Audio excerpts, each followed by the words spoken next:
The phone rang on a Tuesday afternoon. An ordinary sunny Tuesday. The kind where the dust motes dance in the light from the window and the whole house is so quiet you can hear the clock tick in the next room. I remember I was wiping the kitchen counter, the cloth moving in slow, lazy circles. The ringtone was the old, standard one. I hadn't changed it in a decade. It sliced through the silence, sharp and demanding. My heart did a strange little jump. It wasn't the sound that startled me. It was the name that flashed on the screen, the name I hadn't seen there in over 3 years. Michael, my son. I stood there, the damp cloth in my hand, water dripping slowly onto the linoleum floor. I watched the phone vibrate and ring as if it were a strange insect I'd never seen before. 3 years, 1,000 days of silence, 1,000 mornings of waking up and checking my phone just in case, 1,000 evenings of eating dinner alone with only the television for company. And now here was his name, bright and blinking.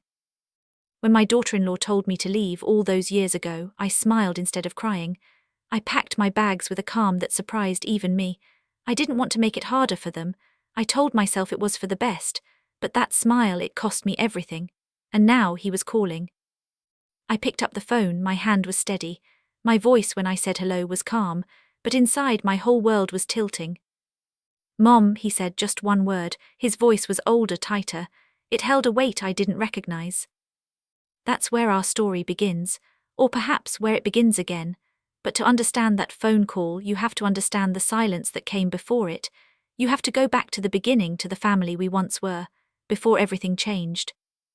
If this story is touching something in your heart, if you know the ache of silence or the hope of a phone call, then you're in the right place. Please consider subscribing to my channel. Your support helps me keep sharing these real-life stories. Give this video a like, leave a comment with your thoughts, and share it with a friend who might need to hear it today. Now, let's go back to where it all started.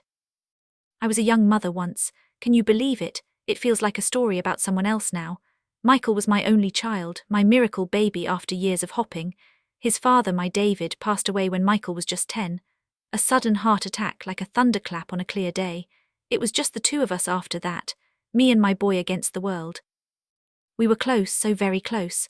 I worked 2 jobs to keep us in our little house, to put clothes on his back and food on the table. He was a good boy, not perfect but good. He'd do his homework at the kitchen table while I cooked. He'd tell me about his day, about the science project, about the girl he thought was pretty. We were a team. I thought that bond was unbreakable. I built my whole life around it.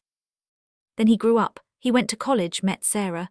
Sarah was different. She was from a big city, ambitious, sharp. She had a plan for everything and Michael was part of that plan. I could see it. She loved him, I never doubted that. But her love came with conditions, with a vision of how life should be. And I didn't quite fit into that vision. I tried, oh how I tried. When they got engaged, I was nothing but happy for them. When they asked me to move in with them after the wedding, to sell my old house and help with the future grandchildren, my heart soared. It sounded like a dream. My boy, my family, all under one roof. I saw years of laughter, of babysitting, of Sunday dinners. I saw the loneliness of my little house melting away forever. So I sold it. I sold the house David and I had bought, the house where Michael took his first steps. I gave away most of my furniture, keeping only a few precious things, a photo album, David's watch, my mother's china set. I packed my life into boxes and moved into their beautiful modern townhouse. It was all clean lines and white walls. It didn't feel like a home yet, but I was sure we would fill it with love. For a little while it was okay. It was an adjustment. I learned to load the dishwasher the right way, Sarah's way. I learned that the living room was for looking, not for lounging. I tried to make myself small to be helpful but not in the way. I cooked their favorite meals. I folded their laundry. I kept quiet when I heard them arguing about money, about work, about the future. The first real crack appeared about 6 months in. It was a Sunday. I had made a roast chicken just like I used to make for Michael. The smell filled the house, a warm, comforting smell. I set the table feeling proud, happy. Sarah came into the dining room, her phone in her hand. She looked at the table, at the steaming dishes, and her smile didn't reach her eyes. "This looks lovely, Barbara," she said. My name always sounded so formal in her mouth. "But Michael and I are trying to eat more plant-based during the week, for our health and for the environment." I just stood there holding the platter of chicken. "Oh," I said, I didn't know." "It's fine for today," she said, sitting down. "But maybe we can talk about the meal plan going forward. I can send you some recipes." That was the word. Meal plan. My cooking, the one thing I was sure I could contribute, the language of love I'd spoken with my son for 20 years, was now part of a meal plan. I looked at Michael. He was studying his plate, not meeting my eyes. "Sure, Sarah," I heard myself say. "That sounds good." That night after dinner I heard them talking in their room. The walls were thin. Sarah's voice was a low murmur, but I caught words. Traditional, heavy, not what we agreed, and Michael's voice softer, placating. "Just her way doesn't mean I'll talk to her." I sat on the edge of my bed in my perfect guest room, and for the first time I felt like a guest who had overstayed her welcome before she had even unpacked her last box. The small tensions, they have a way of growing, like a weed you don't notice at first until one day it's choked all the flowers in the garden. After the dinner something shifted. It was subtle. Sarah became more precise. She left a printed list of household guidelines on the kitchen counter one morning. It was friendly looking with bullet points and a nice font, but it was a list of rules for me in what I had hoped would be my home. Laundry to be done on Tuesdays and Fridays. The thermostat was not to be adjusted. Quiet hours after 9 p.m. Groceries to be purchased only from a specific store with the receipts saved in a folder. I read it, my fingers leaving faint smudges on the crisp paper. This wasn't a family home. It was a system, and I was a new, unpredictable variable that needed to be managed. Michael never mentioned the list when I brought it up. Over coffee one afternoon when Sarah was at work, he just sighed and rubbed his forehead. "Mom, she's just trying to keep things organized. It's how she manages stress. With her new promotion, things are crazy. Just try to follow it, okay? For me, it'll make life easier." I looked at my son, the man who used to climb into my bed during thunderstorms, who I bandaged up after bike crashes, and I saw a stranger trying to broker a peace treaty. "For you," I said softly. "I'll try for you." So I tried. I followed the list. I lived by the quiet hours. I bought the specific brand of almond milk and filed the receipt. But with every checked box, a little piece of my spirit folded in on itself. I felt myself becoming smaller, quieter, a ghost in the hallways of their busy lives. Then Sarah got pregnant. You'd think that would have brought us together, and at first it did. There was a pure, shared joy. I cried when they told me. We were going to have a baby in the house. All my dreams of being a grandmother right here were coming true. For a few weeks the list was forgotten. We talked about names. I dug out Michael's old baby clothes, yellowed but sweet. Sarah even let me feel her stomach when the first little flutters started. But as her belly grew, so did her anxiety, and with it more rules. Now it wasn't just about the household, it was about the baby. I came home one day from a walk to find Sarah in the nursery, which was being painted a soft grey. She had a stack of books in her hand, parenting manuals. "Barbara," she said, her voice cheerful but firm, "we've been doing a lot of reading. About attachment parenting, about sleep schedules, about cognitive development. It's so important to get it right from the start." "That's wonderful," I said, my hand resting on the smooth crib rail. "I'm sure you'll be amazing parents." "We want to be on the same page," she continued. "So we thought it would be good if you read some of these too, just so we're all following the same methods." She handed me the top book. It was heavy. The title was something about scientifically optimizing your infant's potential. I took it, feeling its weight. "My method," I said, trying to keep my voice light, "was a lot of cuddles and following my gut. And a little bit of desperation," I added with a small smile. Sarah didn't smile back. "The science has come a long way since then. We really want to implement best practices." That night I opened the book. The text was dense, full of charts and references to studies. It talked about parental units and stimulation intervals. It didn't talk about rocking a crying baby at 3 a.m., singing off-key lullabies. It didn't talk about the smell of a newborn's head. I closed it, a cold feeling settling in my stomach. I was being trained, like an employee. My new title, Grandmother Level 1, requiring certification. The baby, a beautiful boy they named Noah, arrived on a stormy night. I was there in the waiting room. When Michael came out, his face tear-streaked and radiant, he hugged me so tight. "You have a grandson, Mom," he whispered. And in that moment all the lists, all the books, all the quiet hurt melted away. This was my family. They brought Noah home. He was perfect. Tiny fists, a thatch of dark hair, Michael's nose. My heart swelled with a love so fierce it took my breath away. I wanted to help. I wanted to soak in every second. But my help was now a subject of negotiation. I remember one afternoon a few weeks in. Noah was fussing. Sarah was exhausted trying to nurse him. I reached out instinctively. Here, let me try walking him, sweetheart, you rest. I took him this precious bundle and settled into the rocking chair I'd bought for the nursery. I held him against my chest, his head under my chin, and began to rock. Slowly, gently, I hummed an old song, one I'd sung to Michael. A deep, calm sigh escaped Noah, and his little body relaxed into sleep. I looked up, a smile of pure triumph on my face. Sarah was standing in the doorway. She wasn't smiling, she looked alarmed. Barbara, she said, her voice hushed but urgent. The book said not to introduce rocking to sleep as an association. It creates a sleep prop. He needs to learn to self-soothe. I stopped rocking. The chair creaked into silence. He's just a baby, I whispered, not wanting to wake him. He just needed to be held. That's not what the schedule says, she said, coming over and carefully, so carefully, taking Noah from my arms. It's his independent nap time. I'll put him in the crib.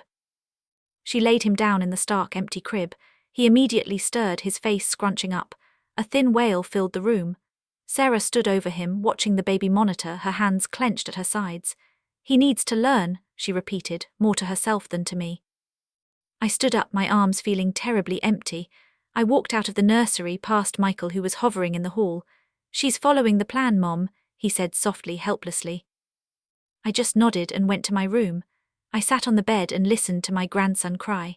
Each wail was a stitch being pulled tight in my heart. This was not the warmth I had dreamed of.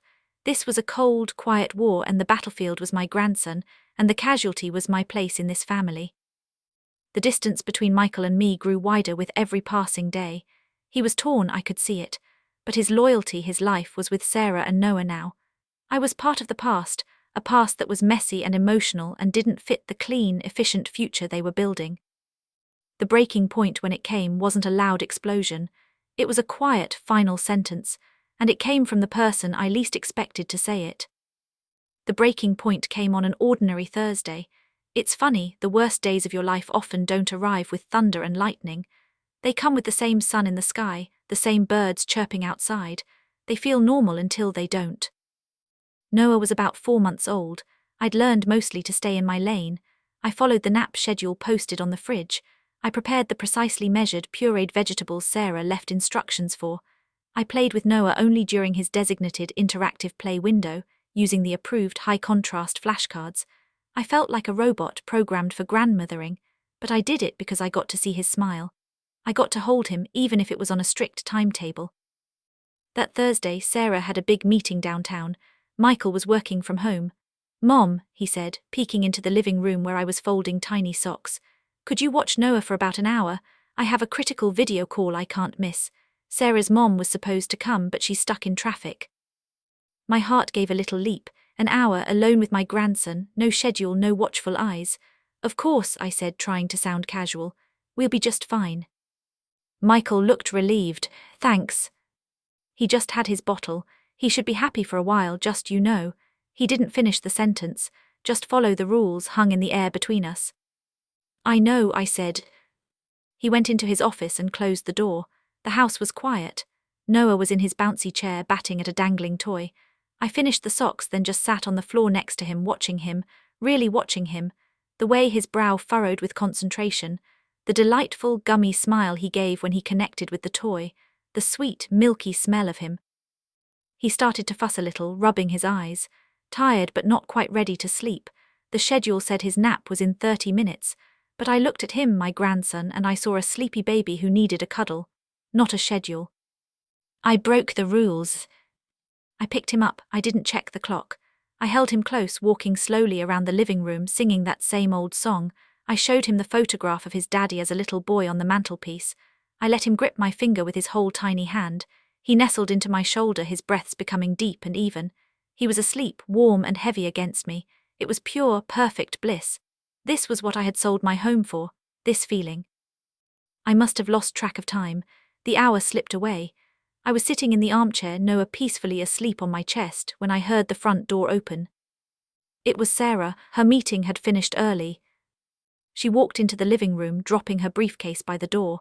She took in the scene, me in the armchair, Noah asleep on me, clearly past his scheduled nap time. Her face, which had looked tired from her day, went rigid. Then she saw something else. Her eyes locked onto Noah's head, nestled against my sweater. "Barbara," she said, her voice low and tight, Is he sleeping on his stomach? I looked down. In his deep sleep, Noah had turned his head and his body had shifted slightly. He wasn't fully on his stomach, but he wasn't squarely on his back either, which was the only approved sleep position. He just shifted, he was on his back, I stammered, starting to carefully sit up. Give him to me, she said. It wasn't a request. It was a command, sharp with fear and anger. She rushed over and practically lifted Noah from my arms. He startled awake and began to cry, a shocked, upset wail. Sarah, I'm sorry, he just moved.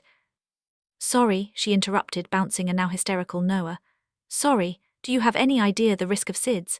Do you have any idea how many times we've gone over safe sleep practices? It's the most basic rule, Barbara, the most basic one. I know the rule, I said, my own voice trembling. It was an accident, he was sleeping so peacefully. Peacefully isn't safe, she nearly shouted. I can't believe this, I can't believe I left him with you, I knew it was a mistake. Your way is dangerous, it's outdated and it's dangerous. Her words were arrows, each one hitting its mark. Mistake, dangerous, outdated. Michael emerged from his office, his face pale. What's going on? What's all the yelling? Your mother put Noah to sleep on his stomach. Sarah cried, tears of rage and fear in her eyes. No, Michael, he shifted, I was holding him. It doesn't matter, Sarah said, turning to Michael. It doesn't matter how it happened. What matters is that the one time she's in charge, the most important rule is broken. I can't live like this, Michael. I can't have this anxiety in my own home. I can't be worrying every second that the person who is supposed to be helping is going against everything we've put in place to keep our son safe. The room was silent except for Noah's fadding cries. Michael looked from his wife's furious, terrified face to mine, which was crumbling with shame and heartbreak. I saw the calculation in his eyes, the weighing, the inevitable decision. Mom, he said, his voice hollow. Maybe it's all just too much. The baby, the new routines. Maybe you'd be happier back in your own space. It was a gentle shove, but a shove nonetheless. Sarah didn't let it hang. No, Michael, she said, her voice chillingly calm now. It's not about happiness, it's about safety, it's about consistency for our family. Barbara, she said, looking directly at me, I think it's time for you to leave. There it was, the sentence, time for you to leave. I looked at my son. I waited for him to say, no, Sarah, that's too far. I waited for him to defend me, to say this was my home too. I waited for the boy who used to run to me when he was hurt. He looked at the floor, he said nothing. In that silence my entire world collapsed, but a strange calm descended over me. The fight was gone, all the trying, the folding, the shrinking, it was over, I had lost. I smiled. It wasn't a happy smile. It was the smile of surrender, the smile you make when you want to spare everyone, even yourself, the mess of a breakdown. All right, I said, my voice surprisingly steady, if that's what you need. I walked past them, past my crying grandson, past my silent son, past my daughter-in-law who stood like a fortress guarding her family. I went to my room, the guest room, and I closed the door. I didn't cry, I just started packing. I pulled the old suitcase from the closet, the one I'd brought here with so much hope. I folded my clothes, my few personal items. I packed the photo album. I packed David's watch. I could hear their muffled voices through the door. Sarah's insistent, Michael's a low murmur of agreement. No one knocked. No one came to check on me. 2 hours later, I wheeled my suitcase down the hallway. They were in the living room, Noah finally calm in Sarah's arms. Michael stood up. Mom, let me call you a cab, or I can drive you to a hotel. I'll manage, Michael, I said. I stopped looking at him, my little boy. I wanted to memorize his face. Take care of your family. He nodded, his eyes glistening. I'm sorry, Mom. Me too, I whispered. And I walked out. I closed the door of their beautiful townhouse behind me and I stood on the front step. I had no house, no family nearby, just a suitcase and a shattered heart. I pulled out my phone and booked a room at a budget hotel near the bus station. Then I called a cab. As I rode away, watching their street disappear, I finally let the tears come. They were quiet. They were for all of it, for the lost house, for the grandson I might never know, for the son who had chosen a new family over the old one, and for me, the woman who had smiled as she left because it was the last gift she could think to give them, an easy exit.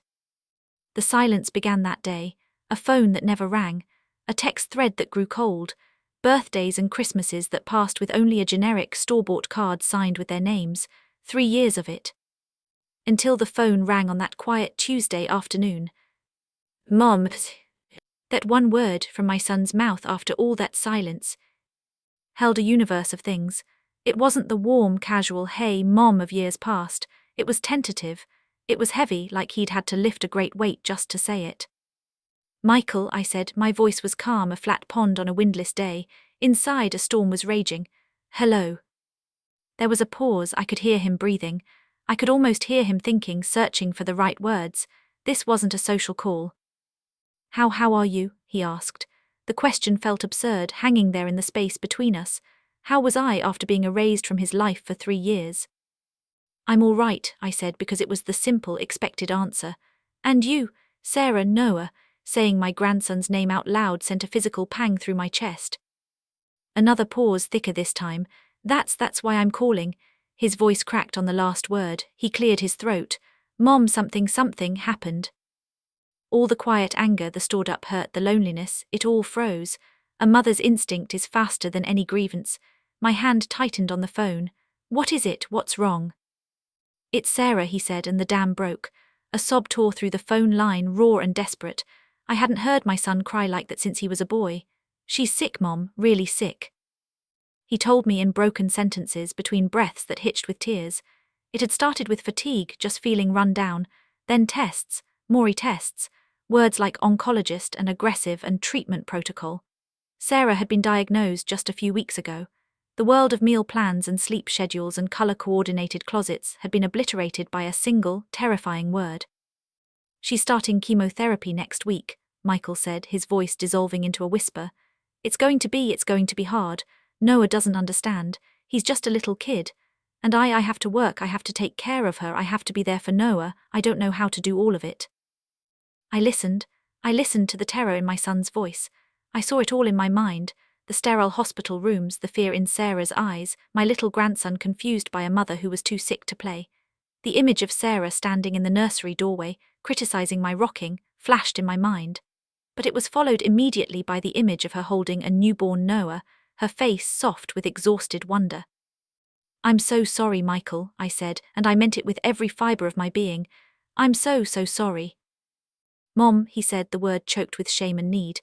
I know I have no right to ask you for anything after everything. The way I let you go, I think about it every day, I am so ashamed. He was crying openly now. But I'm desperate, I don't have anyone else. Sarah's parents are across the country, I need help. Is there any way you could come, even for a little while, to help with Noah? I wouldn't ask, but I'm drowning. He was asking me to come back, to the townhouse I'd been exiled from, to the woman who had told me to leave, to the son who had watched me go. 3 years of silence, 3 years of wondering if they ever thought of me if Noah knew my name, 3 years of birthdays alone, all of it rose up in my throat, a bitter tide. And then I thought of Noah, my grandson, 3 years old now, facing a scary time he couldn't possibly understand. He needed stability, he needed love, he needed someone to hold him when the world got frightening. I looked around my small, quiet apartment. It was peaceful, it was safe, it was lonely. I had built a fragile shell of a life here, a life of routine and quiet grief. Mom, Michael's voice was so small, please. I closed my eyes. I saw David's face, kind and steady. I heard what he would have said. He's your boy, he's in trouble. I thought about the kind of person I wanted to be. Did I want to be right, or did I want to be kind? Did I want to hold on to my hurt, or did I want to hold my family?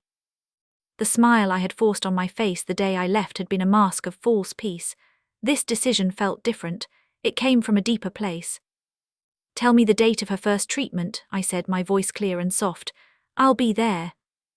The sound he made was half sob, half relief.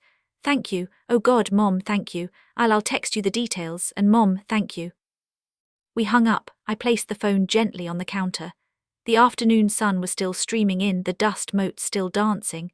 But nothing was the same. The call had shattered the silence, and in its place was a terrible, urgent noise, the sound of a family in crisis. I didn't pack immediately. I sat at my small kitchen table for a long time. I wasn't thinking of logistics. I was preparing my heart. I was going back into the lion's den, but the lion was sick and scared. I was going to see my son who had broken my heart. I was going to see Sarah who had sent me away. And I was going to meet a grandson who likely had no memory of me. I wasn't going back as a mother or a mother-in-law reclaiming her territory. I was going back as a helper, a grandmother, maybe, just maybe, as a healer. The old hurts were still there like bones that had healed crooked. They ached, but a greater need had called. A few days later I stood on the familiar front step of the townhouse, a small suitcase beside me. The garden was neater than I remembered. A child's bright blue bicycle lay on its side on the path. My heart hammered against my ribs. I rang the bell. The door opened. It was Michael. He looked older than 3 years should have made him. There were deep lines of worry around his eyes and he seemed thinner. His clothes were rumpled. When he saw me, his face crumpled for a second before he controlled it. "Mom," he breathed, and then he did something he hadn't done in years. He stepped forward and wrapped his arms around me. It was a desperate, clinging hug. I hugged him back, feeling the sharp angles of his shoulders. My little boy carrying the weight of the world. Over his shoulder I saw into the house. It was different, not as perfectly tidy. There were toys scattered on the living room floor. A blanket was balled up on the sofa. It looked lived in. It looked like a house under strain. Then I saw Sarah. She was standing in the doorway to the living room, leaning slightly against the frame. She was pale, so pale. She had a silk scarf tied neatly around her head, but I could see she had lost her hair. She was wrapped in a soft cardigan that seemed too big for her. The sharp, confident woman who had handed me rule books was gone. In her place was someone fragile, her eyes wide with a mixture of pain, fear, and a profound, gut-wrenching embarrassment. Our eyes met across the hallway. The last time we saw each other, she was telling me to leave. Now she was the vulnerable one. I was the one being asked to stay. Michael let me go, wiping his eyes hastily. "Come in, come in." I picked up my suitcase and stepped over the threshold. Back into the house that had once been my dream, then my prison. The air was thick with unspoken words and overwhelming emotion. "Hello, Sarah," I said, my voice gentle. She tried to speak, but her lips trembled. She just nodded, her eyes filling with tears. She looked down at the floor, ashamed of her illness, ashamed of her need, ashamed of the past. In that moment I didn't see the daughter-in-law who had exiled me. I saw a very sick, very frightened young mother. And all the conflict, all the resentment, it didn't matter anymore. It felt small and petty in the face of this. The turning point wasn't the phone call. The turning point was right then, in that doorway. It was the choice to let the past be the past. It was the realization that sometimes forgiveness isn't something you offer because the other person has earned it. Sometimes it's something you give because you need to lay down your own heavy burden of hurt, so you have free hands to help carry theirs. The hardest part was over. I had come back. Now we had to find out if we could become a family again, not out of perfect love, but out of desperate, imperfect need. The first few days were a quiet, careful dance. We were all ghosts of who we used to be, tiptoeing around each other in a house filled with sickness and unspoken history. I took the same guest room. It felt strange, like stepping into a memory. But now a few of Noah's drawings were taped to the wall, lopsided suns and stick figures. It was no longer just a guest room. It was a room in a house where a little boy lived. My role was clear. Noah. Michael had taken a leave from work to be Sarah's primary caregiver, to drive her to appointments, to sit with her through the long, scary hours at the hospital. My job was to hold down the fort, to make sure life for a 3-year-old boy contained as much normalcy and joy as it possibly could. The first morning I got up early. I could hear the low murmur of Michael and Sarah talking in their room. I went to the kitchen. The household guidelines list was gone from the fridge. In its place was a chemotherapy schedule and a list of emergency numbers. I made coffee. I found cereal and a bowl. I was standing there, wondering where they kept the spoons now, when I heard small footsteps. I turned. There he was, Noah, standing in the doorway in dinosaur pajamas, his hair a messy curl, clutching a worn stuffed rabbit. He was so much bigger, a proper little boy. He stared at me with big, curious, unsure eyes. He didn't remember me. "Good morning," I said softly, not moving, not wanting to scare him. "I'm Barbara, I'm your daddy's mom." He just stared. "I'm here to make you breakfast. Would you like some cereal?" He nodded slowly, still holding onto the doorframe. I found a spoon. I poured the cereal and milk. I set the bowl at the little table in the kitchen nook. "It's ready," I said. He shuffled over, climbed onto the chair and started to eat, watching me the whole time. I busied myself wiping the counter, giving him space. After a few minutes his small voice piped up. "Mommy's sick." I stopped wiping. I turned and knelt down so I was closer to his level. I know, sweetheart, she is, but the doctors are helping her get better.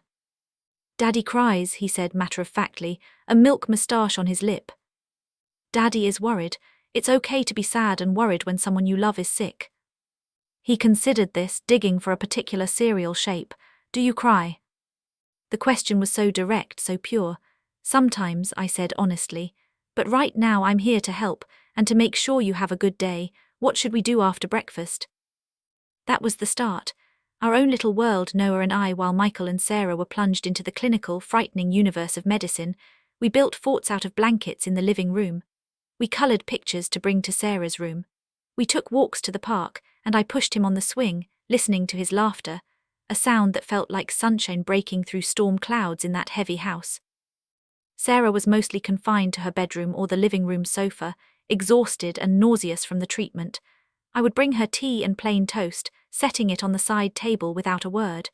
At first she could barely look at me. The shame was a physical presence around her. One afternoon, about a week in, I was reading to Noah on the sofa. Sarah was dozing in an armchair, wrapped in her blanket. The story was silly, about a dragon with a cold, and I was doing different voices. Noah was giggling. I heard a soft sound and looked over. Sarah was awake. She was watching us, tears silently rolling down her cheeks. Not sad tears, I thought, something else. When our eyes met, she didn't look away. She just gave the smallest, most fragile smile. It was a thank you, it was an apology, it was everything. I smiled back and kept reading. The real breakthrough came on a bad day, a very bad day. Sarah had come home from a treatment session utterly depleted, in more pain.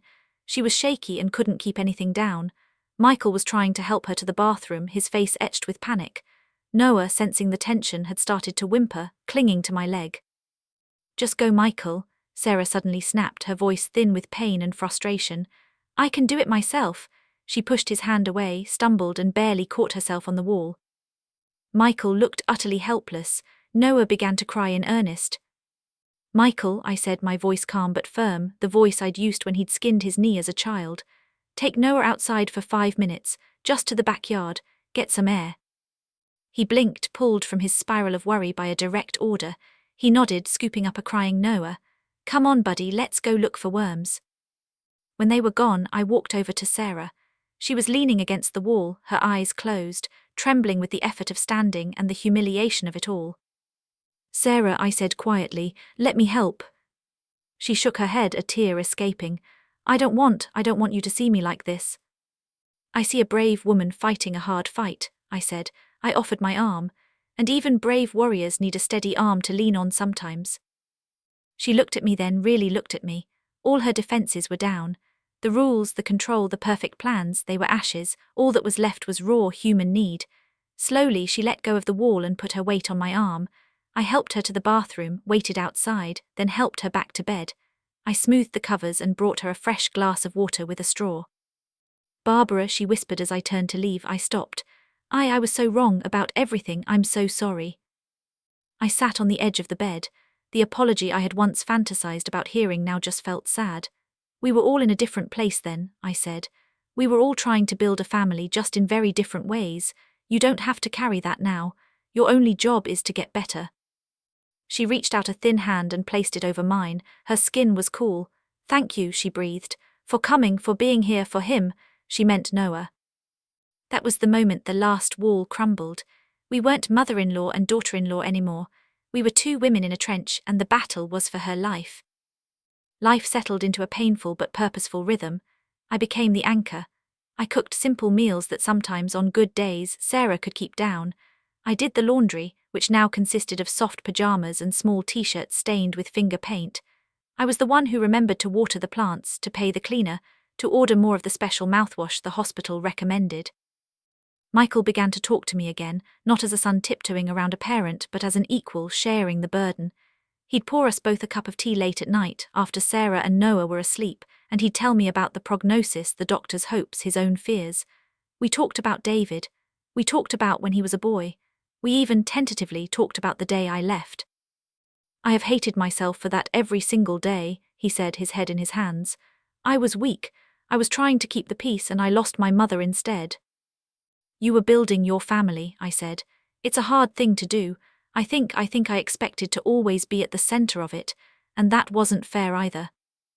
It wasn't a grand absolution, it was just an understanding. We had both made mistakes. We had both hurt each other. The love, however buried, had never actually gone away. And Noah started calling me Nana. He didn't remember the grandmother from his babyhood. He only knew the grandmother who built pillow forts and knew just how to cut his toast and sang silly songs. His world had been turned upside down, but in me he found a constant, a safe harbor. We forged a bond in those months of crisis that was pure and uncomplicated by the past. The resolution wasn't a happy ending, because Sarah's fight was far from over. It was hard and ugly, and there were more scary nights and bad days than I care to remember. But the resolution was in the new family that emerged from the wreckage of the old one. It was a family forged not in perfect harmony, but in shared vulnerability. It was a family where I had a clear, valued place, not as the matriarch demanding respect, but as the bedrock offering support. It was a family where "I'm sorry" had been spoken and heard, where "I need help" was not a sign of weakness, but the bravest sentence you could say. I had gone back thinking I was just helping with a child, but I was healing something else. I was healing the connection with my son. I was offering a grace to my daughter-in-law that ultimately healed a part of my own heart, and I was getting to love my grandson. The ending of the old story, the one of rejection and silence, had been written 3 years ago. This was a new story. It was a story of a second chance, written not in ink, but in quiet acts of care, in shared cups of tea in a dark kitchen, in the trust of a little boy's hand in mine, and in the fragile, grateful smile of a sick woman who finally saw me not as a problem, but as a person. Her person. Sarah's treatment lasted 8 long months. It felt like a lifetime spent in a waiting room holding our breath. But slowly, steadily, the news began to improve. The scans showed progress. The word remission was whispered, then said with more confidence. The color began to return to her cheeks, first as a faint blush, then as a real, healthy glow. Her hair started to grow back, a soft, dark fuzz that she no longer hid under scarves. One Saturday she came downstairs and made pancakes for everyone. She was slow, and she needed to sit down halfway through, but she did it. Noah danced around her legs, thrilled to have his mommy at the stove. Michael and I exchanged a look over our coffee cups, a look of pure, disbelieving joy. It was a small, ordinary miracle. The kind you learn to cherish above all else. As Sarah grew stronger, the dynamics in the house shifted again. I wasn't needed for constant care anymore. The crisis was receding. I started to think about my quiet apartment, my own life. I expected the old awkwardness to return, for the unspoken, "what now?" to hang in the air. But it didn't. One evening I was packing my small suitcase. I had decided it was time to go home, to give them their space back, to let them be the family unit they were always meant to be. Sarah found me in the guest room, my room. "What are you doing?" she asked, leaning in the doorway. "I think it's time I headed back to my place," I said, folding a sweater. "You're doing so well, you don't need a live-in grandmother anymore." She was quiet for a moment, then she walked in and sat on the edge of the bed. "Michael and I were talking," she began, her voice soft. "We know you have your own life and we would never want to impose, but Noah asks for you every day you're not here. And I've gotten used to having a cup of tea with you in the afternoons.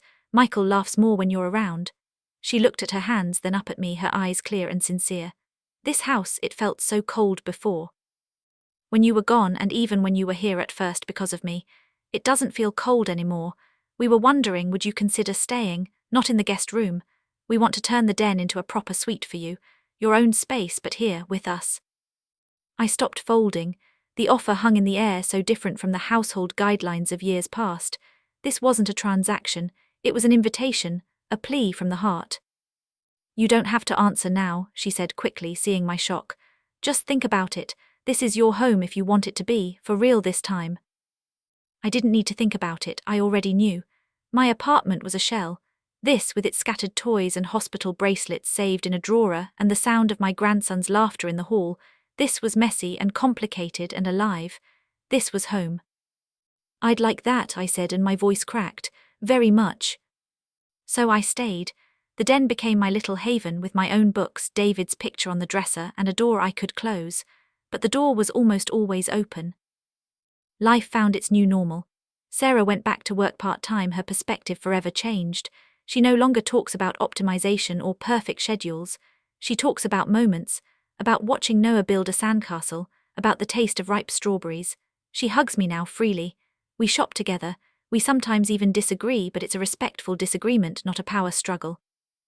Michael is my son again, not out of guilt but out of choice. He comes to my room to tell me about his day. He asks my advice. We've even taken a few trips to the garden centre together, just the two of us, like we used to do when he was a teenager. The silence between us is gone, replaced by an easy, comfortable knowing. And Noah, my sweet Noah, he is the bridge that brought us all back together, but he is so much more than that. He is pure joy. He crawls into my bed on Saturday mornings to tell me about his dreams. He calls me his best Nana. He has no memory of the rift of the years I was absent. In his world I have always been here. And in a way, because of the second chance, because of the forgiveness, he's right. I think about that phone call often, the one that shattered 3 years of silence. If I had let the hurt win, if I had said no, what would have happened? I would have been right, I suppose. I would have been justified in my anger. I would have protected my wounded heart. But I would have missed this. I would have missed seeing my son become a strong, compassionate man through adversity. I would have missed making peace with Sarah and discovering the strong, brave woman underneath the sharp exterior. I would have missed every single hug, every drawing, every "I love you, Nana" from my grandson. The moral of my story isn't complicated. It's this: holding on to hurt makes you the curator of a museum of your own pain. Every day you dust the displays of your grievances. It's a lonely job. Forgiveness isn't about saying what someone did was okay. It was okay. The silence they sent me into was cruel. The way I was sent away was wrong. Forgiveness is about choosing to leave that museum. It's about walking out into the sunlight, even if it's shaky and uncertain. It's about understanding that people, especially the people we love, are often doing the best they can with the fears and limitations they have at the time.